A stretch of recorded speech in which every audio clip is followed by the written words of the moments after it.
Hi, everybody. Hello. Good afternoon. Happy Saturday. Happy rainy Saturday afternoon. Thank you all for coming to help us celebrate, really, Screen International's 20th anniversary of putting together our Stars of Tomorrow New Talent issue for the UK, which we do every year. And to talk about UK talent, UK stars, how we can work with them, how we can highlight them, you know, how we can work with them overseas and in the UK. And, well, we'll hopefully have a nice conversation at the end. I'll ask questions for about 45 minutes, and then if you want to chip in after that, that would be good. First of all, though, I'll introduce everyone, starting at the far end with Roger. We have Roger Charteris, who's the CEO of the Artist Partnership. Ooh, a round of applause for Roger. Then we have Emily Morgan. Emily is a producer, UK producer, and a former star of Tomorrow in our issue. And she has a film here in Critics Week. On Certain Regard, sorry, The Settlers. And then we have Anna Griffin, who's another former star of Tomorrow and another producer. And she has just finished shooting a film in India, which maybe she can talk a little bit about. Thank you, Anna, for coming. And then we have Tolu Stedford, who's an actor and producer with a company called Story Compound, which is getting involved in very interesting areas of UK filmmaking.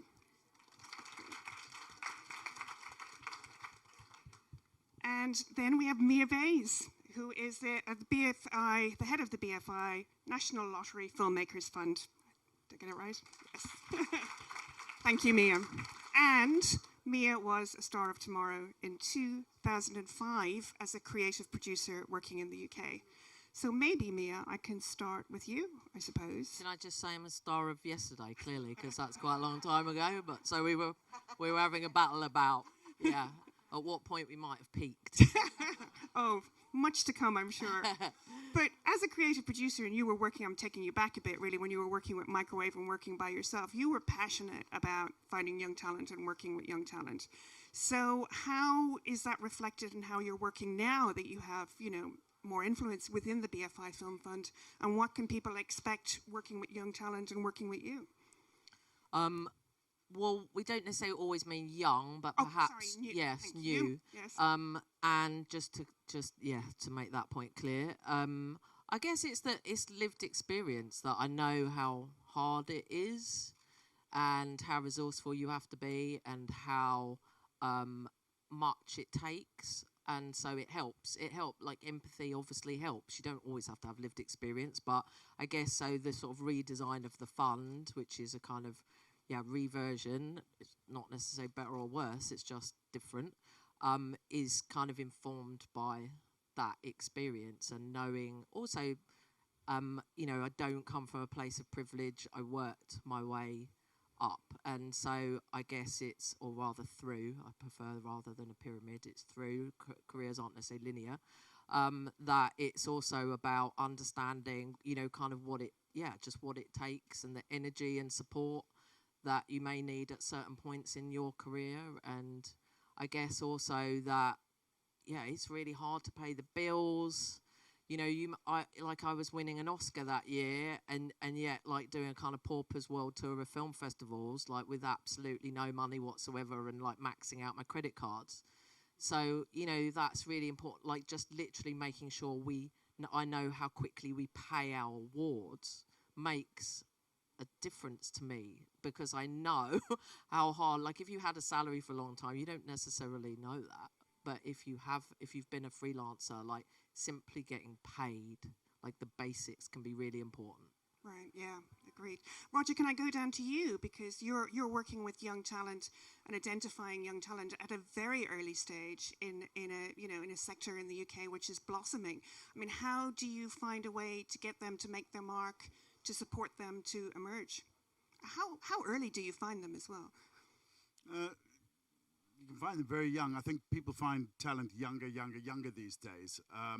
Normally, it's sort of, in the UK, a lot of people come out of drama schools. And so agents would see young people at drama schools.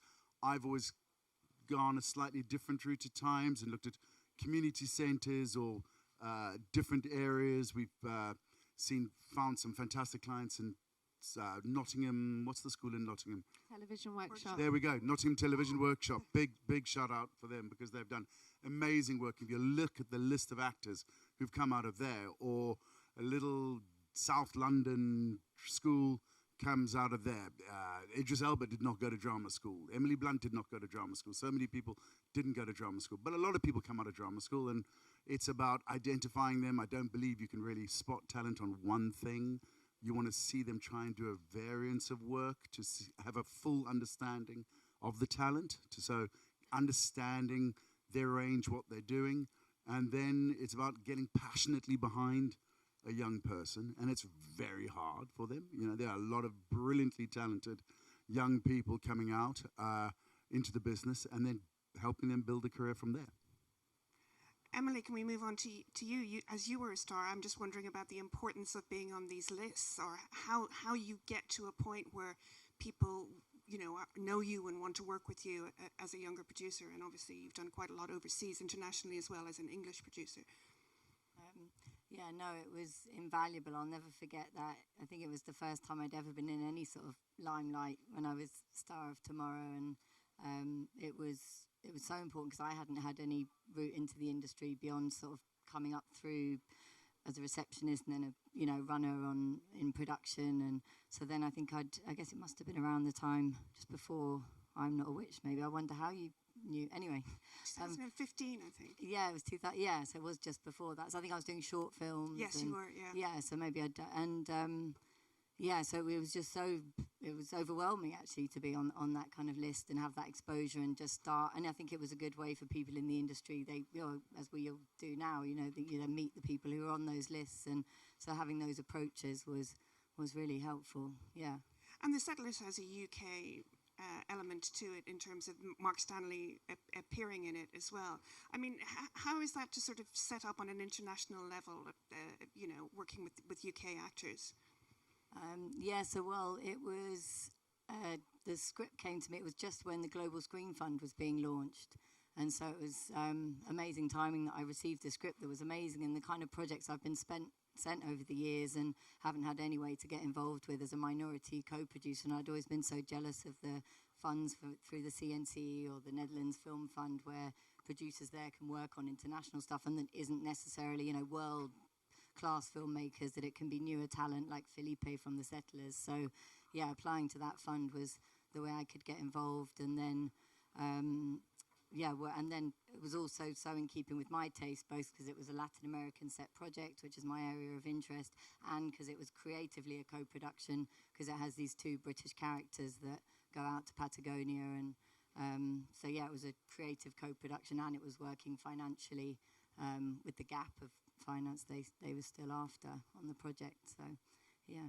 And Anna, you've just worked in India, as we mentioned. Do you find the UK is sort of opening up a bit more in terms of helping you do what you do? I mean, you're probably the most recent Star of Tomorrow that we have on stage here today, because that was 2018. It was still a long time ago.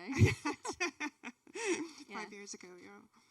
But no, the India project was so interesting. I mean, we had the support of Film Forum BFI from Script Stage, so that was really helpful. But I mean, it was a debut. It was quite a hefty budget. It was in Hindi, and with an incredible star, but somebody who's not yet quite internationally facing. So it was quite a hard sell. But without the support of the BFI and Film Forum, it would never have got off the ground. And, David, I mean, all of our execs were amazing, but David, it took so long. David was at BFI, and then he moved to Film Forum, so he kind of took it with him. It took that long to get it packaged. But just working in India was just so incredible, and we had the most beautiful team, a production company called Suitable Pictures, and there was actually a tax credit that was launched last year by India, and it's a national tax incentive, I should say. And we weren't able to put it in our finance plan because it was so new. Nobody was going to lend against it. But we have it as a sort of, we've been able to put certain bits of money into that should it come through.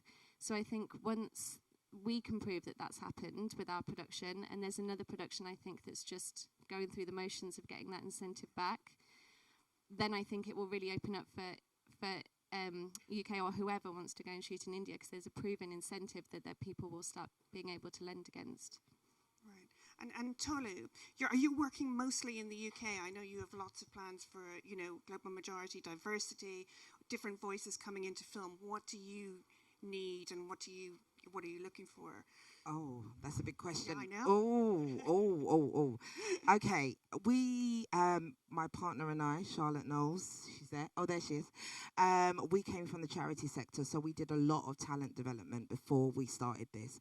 We've done a lot to get people into BAFTAs and Oscar nominations, and that is by bringing new voices into the fray. However, talent development is a tricky old game, as you know. Yes, it's a tricky old game, because finding the right people who have the potential to make it and make it good, these are stars of tomorrow. They are also stars of today. And they will be stars of, do you know what I mean? It's like you need to make sure that we're fishing out the right talent.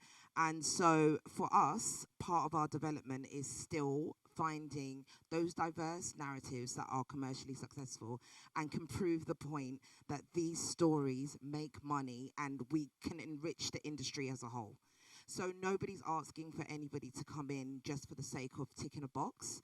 We want great content coming in, and everybody in this room is inclusive of all of our narratives. So it's not just one group or another when we're talking about diversity. We're talking about diversity of thought, rather than us thinking about all the individual intersections that keep us into boxes. And when we start thinking like that, suddenly people can stop being defensive and they can be appreciated and valued for the actual talent that they are putting on the table. Yes, thank you.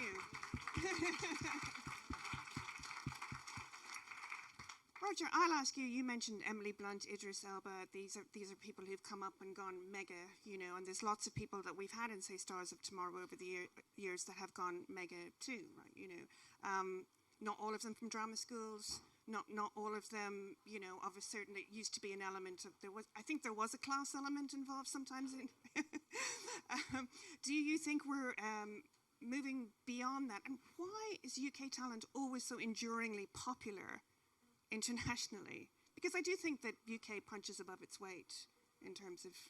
Well, it does. It really does. And I think that lends a lot to what the UK is. I think there is...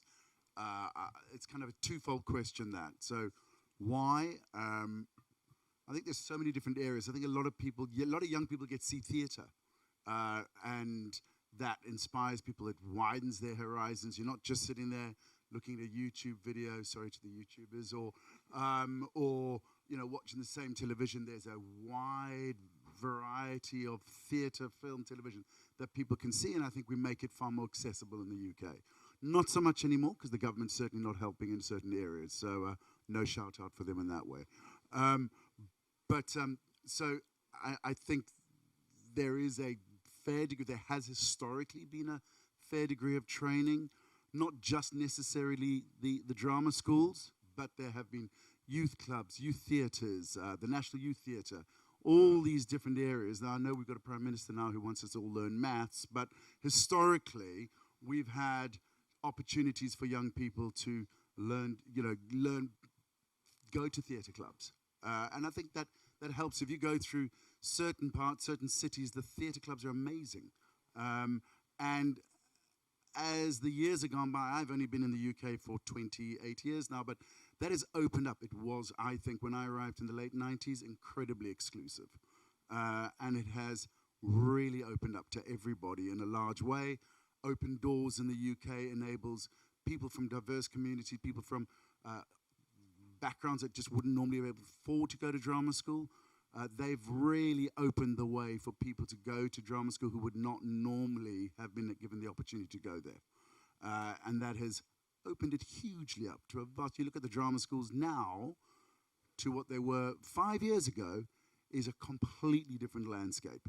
And we can see it. You can see the brilliant group of talent that are coming through from all sectors. And it's huge. And just look at Screen International Stars of Tomorrow, how that's changed. The look has changed over the years in a massive way. And no one's there ticking a box. Every person is there because they're bloody good and they can do a job and they're fantastic at it. Can I just add, just about the drama schools and the training and actually enabling more people to come into the industry? I think we need really more honest conversations about how it works, the mechanisms of actually building your network and surviving and creating content that is actually going to reach the level that it needs to be to let more people in. All of you guys being here are inspiration for hundreds more filmmakers like you coming up, but that's because you've proved it. We need to keep talking about the stuff that is challenging, the stuff, money. Let's just talk about money. We all need money, right? Everyone here is here for money, okay? How do we get the money? Can we just talk about that? And can we talk about our failures and actually own it and actually say, this is what's really going to enrich the new innovation of tomorrow, is us being really honest with our vulnerabilities and the stuff that we learned the hard way, and actually we can now form better solutions for the future, or at least give someone a heads up to say this is what the journey is going to be like. Don't give up, right? There is more for you on the other side. Yeah, and just to run on that, I think that goes beyond where we're looking for new talent on screen as well. I mean, I have been, and I think you were as well, so effing lucky to have got the Vision Award, because I would not have survived at all. And I'm based in Nottingham as well, which makes it even harder. And and prior to that, I had a lovely job with an amazing regional company, Wellington Films. Al is here, and I worked part-time with them, but I was also working behind a bar, and it had to. So, and if I didn't, I had none of my own money. The Vision Awards hadn't come along, my business would not be in existence. So I think we need to talk about how we're supporting producers as well, because the producers are the ones galvanising and making work for the actors and for everybody else. And there's such an elite system. Sorry, I get really angry. No, I'm like, preach, sister, preach. I get really angry. Yes. But there are a lot of amazing producers out there, but they are also have had the ability to invest their own money, to have their rent paid, to do whatever. And that's all kudos to them, and they're getting shit done, and it's amazing. But there's lots of producers out there who want so much to support their local talent, and they just can't. And so I think we need to look from the top down a little bit as well. It's time. It's the amount of time it takes to really, we know there's so much, there's the resource and the time, because it's resource given to writers to write their script. You can't afford to employ anybody either, so you're doing it as a one-woman, one-man, one-them person as well. Yeah, and then as a producer, to read that script and really give those development meetings the input and the time. You can't just read that quickly after your day on a shoot or as a production person. It needs, and that's what the Vision Award, I completely agree. Suddenly I was being able to pay myself to spend days on development, which I remember how good it felt, the luxury of being able to wake up and do that instead of having to do my job and then develop my projects in the evening or doing my look where it got you, And those projects have come through, thanks to that. Then the Vision Award also gives you this kind of blue tick for people to say, okay, you've been approved. And if you hadn't, you would have still been there with the same talent, but just not had the resources or anyone to believe in you. I remember being here, I think 2018 or 17, I was in this very room and I spoke to Rose Garnett and I was asking one of the questions, and Ben, and like, how do I get into the industry and all the rest of it? And Rose turned round to me and she was just like, you need to work hard. I was like, challenge accepted. I'm on the stage now. Yes. Okay, don't give up, people. Don't give up. We've also got to have this self-belief that, yes, you are going to be overlooked, but you need to just keep working until somebody gives you that blue tick, and it will happen. It will happen.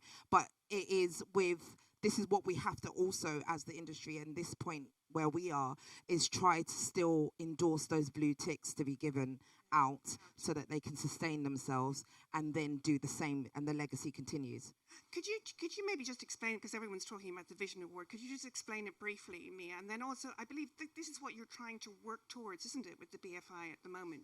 More open access for younger producers and young talent. So do you mean explain what the Vision Awards was? Yeah. Okay, it is, because it's on pause at the moment. Maybe actually someone who had one is probably better placed to explain it. Yeah, so we were given it was partially a loan and partially a grant. You could invest half of it into just your own overhead and yourself, basically pay yourself. And then the other half was money that you could use to invest directly in projects. So whether that was securing options or doing the legals and stuff, I think that was one of the big things I did, was suddenly sort of formalize with the writer-directors I was working with. I could afford to do a contract and then sort of officially be produced, as well as, paying a bit for stuff. So, and your year was like you had to have one or two feature credits, right? It was very specific, emerging. Yeah, It's changed. It changed. Yeah. And then it was, your year, I think you were you the same year? I just lucked out because I think the year before I wasn't quite ready for it. And I think some producers sadly did fall between some years it changing and kind of falling between the eligibility criteria. But I lucked out because I'd just done one feature, and I think it was just perfect timing for when it came around again. But it's brilliant. Half of it's a loan, half it's a grant. So if and when you have a film going into production, you have to pay back from the budget of that film half of your award, or an element of that award. So we've got something else that's not really replacing it. It's just we had a budget cut and we had to make decisions. So now we've got something called a Creative Challenge Fund, which production companies can apply for, and other screen organisations, to develop, to create spaces that develop projects and talent that are specifically not training, that are specifically for taking projects further along in a much more granular way. That wherever you are across the UK, you can access, mentors, support, find a producer. That's a big, massive issue that we're constantly being asked about. So we needed to create spaces that perhaps benefit more people, but also production companies can apply for. So therefore, you can pay yourself a fee, you can pay overhead, and perhaps operate in a kind of slight variation of a slate. All right, okay, thank you. Roger, can I go back to you for sort of the Artist Partnership represents all sorts of creative talent, from directors through to below the line. You've got several companies in your group. As Tolu was talking about, if we look at the mistakes we've made or the things that we need to learn, what would you say on your side of the thing is of the business is the biggest challenge kind of facing your talent now?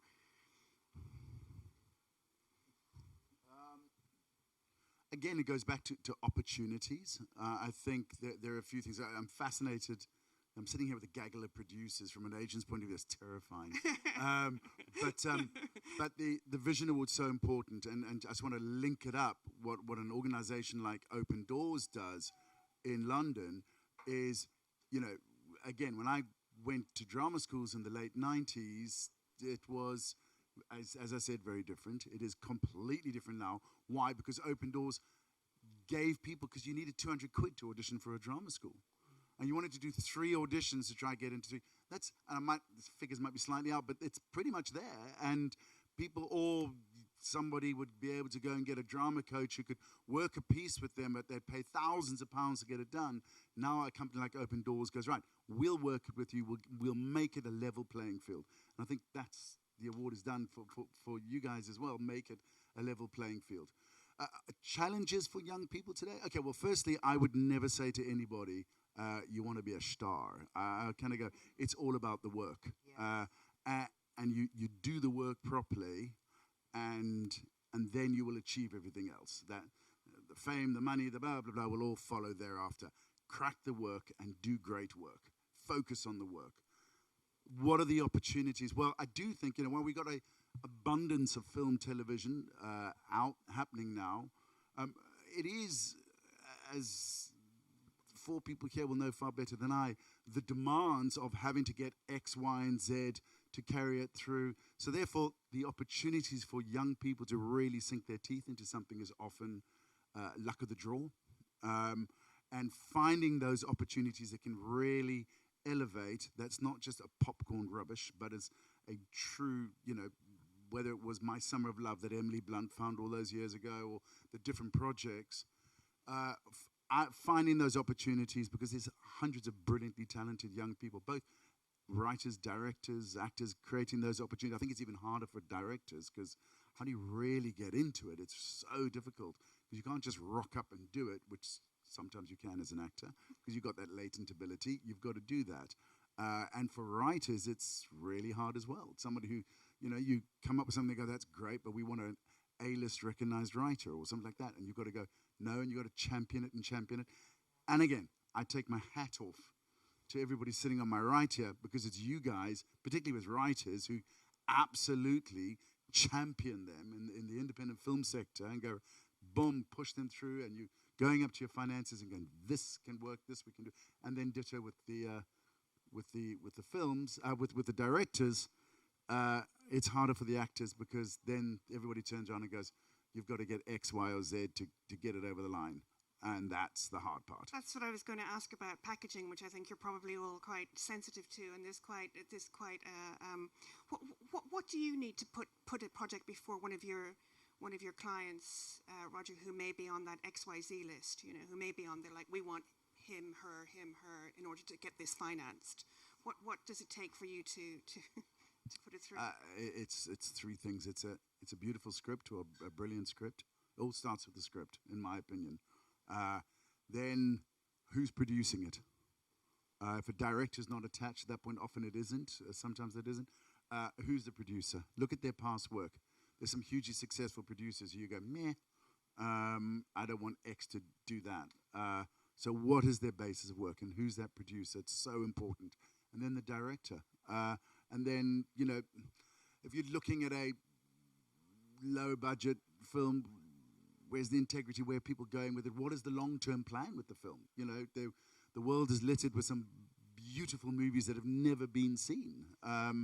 And it's sort of, or just haven't had that wide audience, and you've watched actors, writers, directors do amazing work that just never gets the exposure. So I also look at that long-term. You can never judge it. You can never control it. But what is the long-term plan to make sure that that gets an opportunity to get the fullness, that it gets the exposure? Because every writer, director, actor needs exposure. Needs the world to see them and realize, man, they're good. And how do you, say you, Tolu, feel like, you're the one who's trying to get things packaged, how do you feel that is changing at the moment in the UK? Because, there's a lot of talent and a lot of demand, and I believe that's making things even more difficult in the independent producing sector than it already is. I think the more the merrier. That's great. I think when it comes to putting money on the table, I do understand that an investment has to be de-risked, and everybody wants a return on their investment. And so essentially there is ears to investing in new people. I just want them to understand that new stories, and I think there's so many. Rylane, like Mia's amazing. What she puts her hands in is amazing. Seeing real great talent that knows this stories that is accessible. I know we're saying that they're diverse, and I just don't want to keep putting that in the box. They're fucking great movies. You're going to go on a ride and enjoy yourself. And that's the celebration of investing more. So for us, Charlotte and I, we are basically just trying to prove the theory of diversity through the work. And so packaging that to say, listen, we want to win and be commercially successful, okay? So we are going to be bringing in new talent, and we are going to be bringing you new stories, but you will also be profiting in this journey with us, because we plan on not just ticking a box, but making sure it hits all of those things that we've just mentioned, which is thinking about the audience, thinking about mixing up, because a lot of this stuff, sometimes when we're thinking about new talent, it kind of makes old talent think, oh, they're not allowed to be here anymore. Oh, I'm so sorry, I'm so successful, maybe I shouldn't be here. No, we want you to mixing it, and Rylane's a really great example. There was great cameos and stuff that's in there, like coming together and also really opening up our mind to the commercial viability of stuff. It is great to have independent stuff, which is what we want, but how does that reach global audiences? How many more audiences can feed into this, which shores up more people want to invest in the project? And that's what we need to kind of like diversify our minds into, where is the project actually going, which is the point, you know? I hope that answered your question. Oh, yes, thank you. I mean, Emily and Anna working as sort of, emerging producers. How do you find it sort of, well, Emily, you're more emerged than, I think everyone's here, as you say, successful, but like, how do you find that packaging thing of trying to get the talent in, how to get Roger to sort of like, sign up to you, I mean, maybe that's some advice you could pass on. Well, I mean, I'm sure we all agree, again, like you said, the script, just getting the script and knowing that when you're not you don't necessarily have a huge track record and you're sending these scripts out, that you've got to just, put your all into making it as good as possible. I mean, I always question, like, am I sending stuff too soon or not? Because also, it's always a bit of a juggle, but definitely that's the focus. And then, I mean, my big thing is always, you never know how a project's going to chime or not chime with cast in particular. I've been, I was very lucky once with a film that could have ended up with non-actors, and we ended up with Colin Firth and Stanley Tucci, and it was the guy only made a £10,000 feature funded from his own pocket beforehand, and it just happened to chime with them, and they felt like doing a project together, and it was lucky. So that's really forever, I will feel. You just aim high, go to whoever your dream person is. Because if they're your dream person, and if they're your dream person not for financial reasons, but because you just can't see anyone else in this role, they may well feel the same when they read it. And I guess that's my main thought when it comes to approaching and trying to get you to read my emails. That's really good advice, actually. But how often does that, just as a curious level, how often does that mean you send that script out? Do you just love bomb everyone with it, or you go for like 5 people at the same time? Or I'm just technically. I personally, again, it's don't know how other people work, but I tend to be very targeted. I don't send stuff far and wide, and I always say, even when it comes to when I receive emails that are not a general sort of, can you, I think specificity is so important, and doing the work. But I think it's almost, if you send it far and wide, love bomb everyone, is because you haven't put the work in to think who is the right person for this. Yeah. And so chances are no one's going to come back saying they are.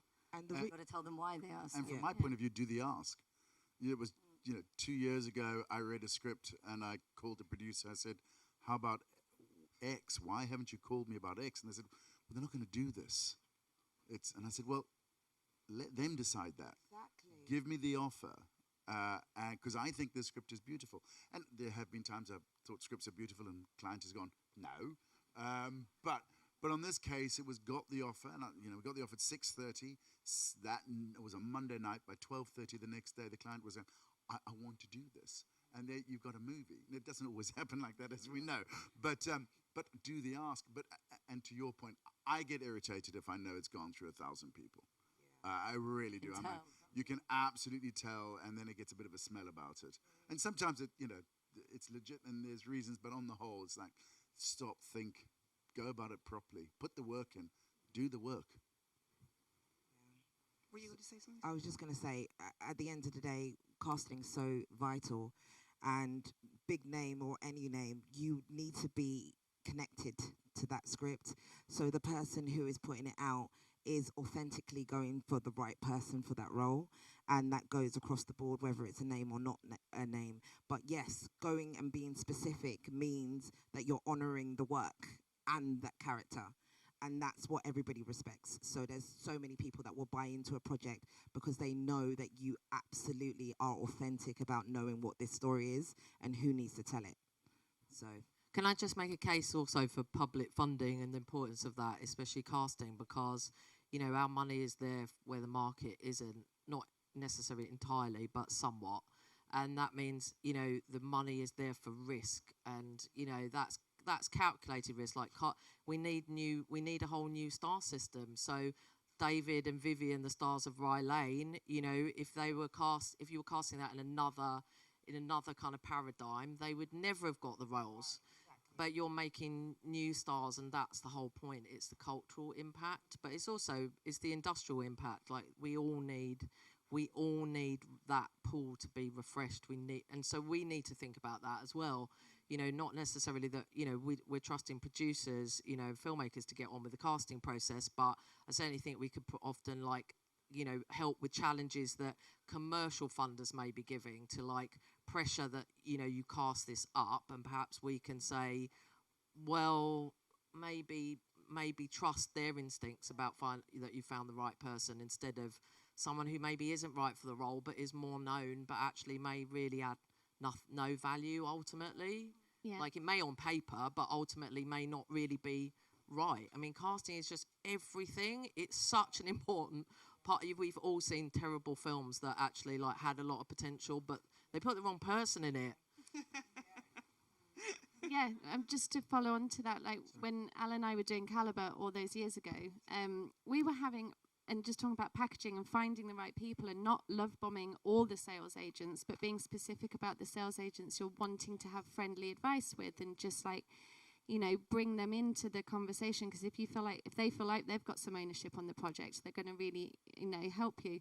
But we had some mad conversations with sales agents on that project. You know, it was a debut. We were relying on lots of soft money out of Scotland. We were hoping to get BFI, didn't get it, applied 3 times, I think. But, you know, we were relying on soft money. And then we had sales agents saying, you know, just get me Tom Hardy and Ryan Gosling. And you're like, what? I'd love to.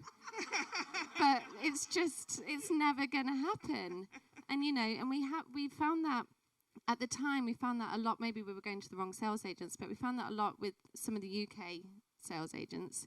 And then we found an amazing sales agent who we met in Edinburgh, a German sales agent. Exactly. Yeah. Anyone worked with them, they're stunning. And Torsten and Matt, the director, Torsten from Beta and Matt fell in love and had a bromance about thrillers, 70s horror films. But he just said, cast it authentically. It doesn't matter. The script is good enough. It's a debut. It doesn't need that big budget. And also because it was a thriller, they had the confidence that it was going to sell as a thriller. And because he took the time to meet Matt and understand who Matt was and the film that Matt wanted to make, he knew the trajectory and he could see it. And then we got, I mean, Jack Loudon's a star now, but at the time he wasn't. And Martin McCann hopefully is going to have his big break because, oh my God, he's a darling and he's incredible. But they weren't selling the film. But Ryan Gosling and Tom Hardy would have made that a really stupid film. But maybe many more people would have seen it. I don't know. But it would have been almost comical. Yeah, but it was perfectly cast, actually. I think so. Yeah. Roger, I'm just wondering, this is again out of my own interest, you know, in order to support sort of, you know, UK production or independent production in the marketplace at the moment, so difficult, as everybody knows here, whatever, you need a certain amount of people who are willing to commit. Like, how do you find seducing your clients or persuading your clients? It seems to me that I can see that some remain loyal to the independent marketplace and others don't. I mean, or maybe they don't, I don't know. How hard is it to say I've got a tiny independent film that might not be seen? You're really putting me on the spot. I think most actors, I would talk specifically about actors, most actors who are bankable names do appreciate they have a sense of responsibility to also and want to give back. I really do. And I would say I think it would be very sad if they didn't. Often it's, you know, the great thing about independent movies is schedules can be moved to accommodate them if they look at it. I would say, again, I get a little bit uptight when nobody in this room, but you know, you get sent a script saying it's almost ready or this or that, or please can you get X to read it, and you know, we know we've got some work to do on it. No, don't do that. Don't do that because you get one read. That's it.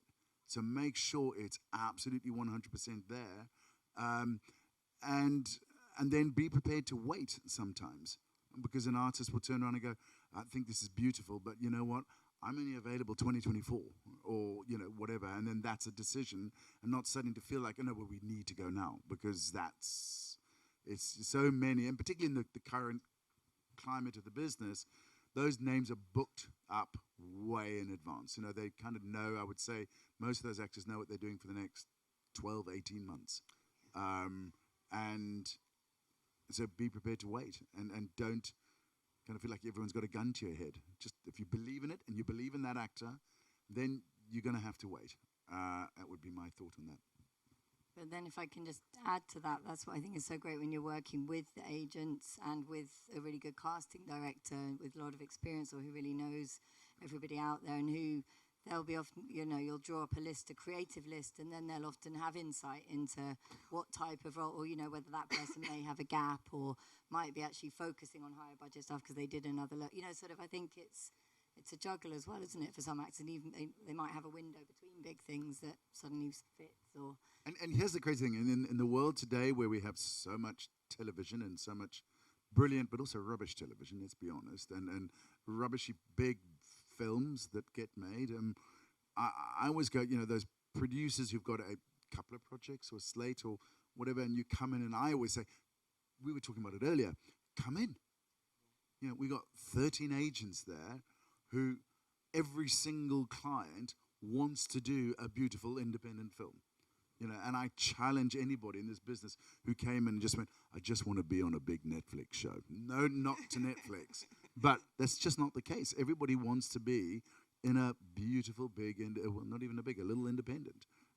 So share that with people and let people, and then as I was saying, agents are agents. They'll give you 90% shit suggestions because, they're just trying to do it. But there will be the odd person you go, absolutely works. And then you talk to, and if the director and the people are all on board, and then there you go. Well, and that's actually exactly Make it sound what very happened. easy, I know, I'm sorry. Yeah. And I've got an example of. So Mark Stanley, actually, when he did The Settlers, he had a 4-week block between, and we had to move our dates a bit around it for shooting Happy Valley.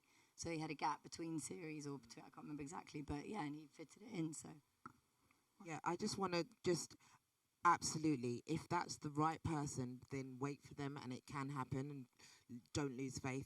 But also, equally, sometimes if it's just you're getting them just for the name, they aren't going to serve your project, your independent film, as much as somebody who's really hungry and really believes in that role and will work with you all the way through the extra hours and stuff like that. Just weigh it up sometimes about, are you getting them just for the name, or is it that they need to play that role? Because there is 100 other new faces that are waiting to break through and give everything to your independent vision that you could give them a chance to. So just to add balance to that, there are some others out there too, you know? Looking for their break. Exactly. Yeah. I'm just going to open it up here. If anyone's got any questions, raise your hand. The gentleman over here in the white shirt. Hi everybody, I'm Gunnar Holman, actor from Sweden, and then a question for, I don't know, anyone who want to take it? Like, how do you see in Britain if you got an accent? Can you make it as an actor, you need to speak proper British English? I'll take that. Okay. I hope to God not.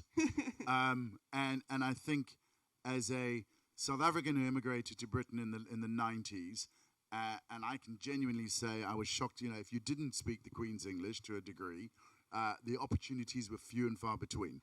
I think that has changed dramatically across the board, not just in front of the camera, but behind the camera. There was an elitism as well. I think that has shifted away substantially. I think the onset of the SVODs have changed that as well, because these are shows that are being made to go globally. It's not just like, this is for BBC One. It's for everywhere. And so I really hope that, you've got to be understood, but I love to think, and I love, the world is so bloody small these days, isn't it? Everybody comes from everywhere, and it's friggin' fantastic. So I hope not. Well, then I still have a chance then. Absolutely. Yeah, I think we do need, especially the European accent, because I've got so many of my European actor friends who are really finding it, they still struggle to find themselves cast if that role hasn't been written as where they come from, just to be accepted into the ecosystem of what London looks like, which they are there, they are part of that, we should be representing them. I just think there still needs to be done for our European actors to find a space in the world of our entertainment kind of ecosystem and roles. I think we are much better. And I think like across the regions and across the classes, we've made strides. But specifically European, I don't know why. It's for some reason, there is still limitations. I'm just being honest with you. I think there's further to go. I had a meeting earlier with a sales company trying to sell something, and I think they're cast from Derby in the Midlands, and they're really finding it hard. And you wouldn't think that was you would think, well, to me, I just think that's just a Derby accent, and it's fine, but they're actually struggling. So I don't know. I just thought I'd throw that in there. Yeah. Just regionally, it's hard to sell internationally. But there's a big sort of regional push, isn't there, in the UK to move things out of London, isn't there, Mia? I mean, especially with skill centres that are coming up and all that. Maybe you could talk a little bit about that. It's just about diversity of story and you know, especially there's such a sort of demand for, I think the audience demand authenticity, which appears in lots of different ways, and some of that really is that I relate to the accent where this is set. I relate to, I know where that is, and I want it to sound. It may not matter to other people. So you know, having a balance of universality, so that you may not know somewhere locally, like the local specifics, but you know, for certain members of the audience, that is really important. But it's also important on an industrial level that, you know, it's fair that the money that we think, you know, we've got UK-wide targets. We think about where the money goes and what, not just like where a project is set, but where the production company and the filmmaking team are set, and they may not be the same, right? So, yeah, we think about that a lot, about universality of stories and, yeah, indigenous culture, indigenous languages. That's really vital. Thank you. Anybody else? Oh, gentleman here. Is that music Yeah, I know. playing us out? Time to party. Oh, stand up if you like. Yeah. Hi, my name is Parker. I'm an American actor living in France, and thank you all for being here. I loved everything all of y'all are saying. Can you hear me? Yeah. Sorry. What do you? Closer. Hold it closer. Okay, there I hear myself now. Okay, sorry. How do you see the? This is for any of you. Like the landscape or the ecosystem for foreign actors that want to break into the UK market who live in Europe. It's kind of after your question about the accents. It's also important, of course. How do you see in the next few years that like progressing for foreigners in Europe that want to work in the UK? Was that Anyone wanting to test? Oh, it's probably you again. Has Brexit made a difference? Thank you, Roger. Thank you, Roger. Oh, please don't mention the B word. Sorry, I did, didn't I? You just said the B word. Ignore that. Forget Go. it. You didn't hear it. I think we still need to do more about bridging the gap, if I'm very honest. I think there is work to be done. It's hard enough for us in the UK to understand, to navigate our own industry and get in and build our network. And half of it is about building your network and just knowing the right people who can like share the opportunities. Obviously getting representation is also half of the key. So, and I do lots of work with drama schools in the UK, and you know, they're all out trying to look for their next break. So for you who hasn't come from this ecosystem, it's just harder for you. I'm just going to be really plainly honest with you. So I should come to the UK. I think you need to come to the UK. I think that there are jobs that you should just be really tenacious and think about how you're going to find what's being cast, what films are in development, building relationships, because there is so many times that for me, even in a conversation we were having today, I was like, oh, I'm casting for somebody to play something. And we were talking about somebody who was represented. I was like, I didn't think of them. Oh, my gosh. And it's just a conversation with the relationship. So if you didn't have those relationships, you don't come to mind. So you need to shore up.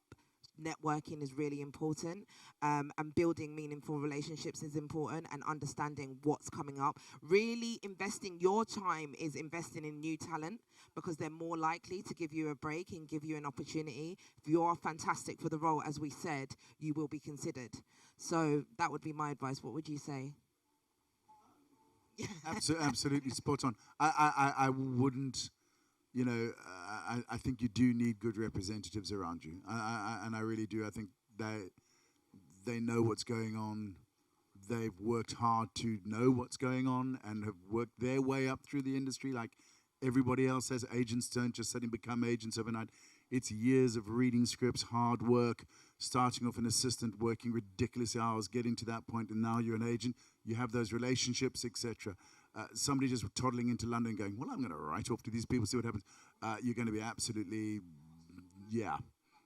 So, exactly. Thank you, Tolu. Thank you, Richard, very much. Lady here beside you. I just had a little comment on the accent thing, because I come from Canada, and unfortunately, it like North America for many years, never watched a subtitled film except in theaters. And one of the things that Netflix has brought, aside from putting other broadcasters out of business, which I'm thrilled about, is we can now watch in our country all these series from everywhere and films in different languages. And my comment on the accent is, and because sometimes we'll watch a series from Wales and we can't understand a lot of the subsidiary characters. The main ones usually come from Britain or somewhere, but we just put on the English subtitles. That's all you have to do, and you'll understand everything. And I just think the world is growing, and we want to hear new voices from everywhere and in different accents. And to me, what I love about cinema or television and cinema from here is that, it's just not all guns and violence. It's like we can see real characters and real people. And if they talk a little differently, we're okay with that. Oh, thank you very much. Thank you. Before we pass it over to another question, there's just a few other screen stars of tomorrow in the room, aren't there? Can we just shout them out? Amina, you're one, aren't you? Amina Allen at the back. Yeah, we can't just hog at the front here. Stars are at the back. There's a firmament, sorry to pun. There's a firmament all the way through. And where's Al gone? Al was here. Al Who was else? here. Oh, okay. Al's disappeared, but he was here. I just wanted to actually go, because we've gone down a acting rabbit hole slightly, and I just wanted to pull it back to the point of the real people. The program. I didn't mean it for that reason, but that just Finn and all your colleagues like Screen International. These programs are really important, and that they're not just about actors; they're about all the people that do the work behind the scenes. Because often it's hard to get those profiles. Yeah. It's hard if you don't have a publicist. It's hard if you're not you've got a big job or you haven't got a big production company behind you. So these and the industry relies on this kind of curation. That's why it's really important, and it's really hard if you're not included as well. And I get that sometimes. I have to deal with a lot of me and my team. We have to deal with a lot of ire and upset from people who kind of don't get through. But actually, the point is you've got to keep moving to put yourself in the frame. You can't be in the frame all the time, but that's why I think. Yeah, I just wanted to sort of shout that out. When you look back at who you've all curated, it's pretty incredible list. You really called it with not much evidence at the point at which you picked us all. And so, I want to say thank you. Thank you. Yeah. Whoop, whoop. Yes. Thank you very much. Thank you. We've got our 20th edition coming up next month, so hopefully a bit of pressure when we have people like you guys here to kind of keep it going, and Roger's always got people he wants to have in. It's been so helpful over the years. Thank you. Is there any other questions before we have a man in a bow tie. Thank you. Yes, hey everyone. My name is Sydney. I'm an actor from Sweden. Sweden? And Sweden, Stockholm. And I'm wondering about this inclusive. What do you think the ecosystem of inclusive will be in 5 years from now? And from my perspective, because a lot of people outside UK, we will love to go to the United States or to UK. But in Sweden, we have this huge discussion about inclusive and exclusive. So my question is, where you think UK will be in 5 years when it comes to this eco platform and exclusive? Will it be changed, or will it take a longer time? Or what's your thought about it? Thank you. Would anyone like to take that? Tolu, yeah. Is it? It's inclusive, guys. Everyone can talk on this. Yeah.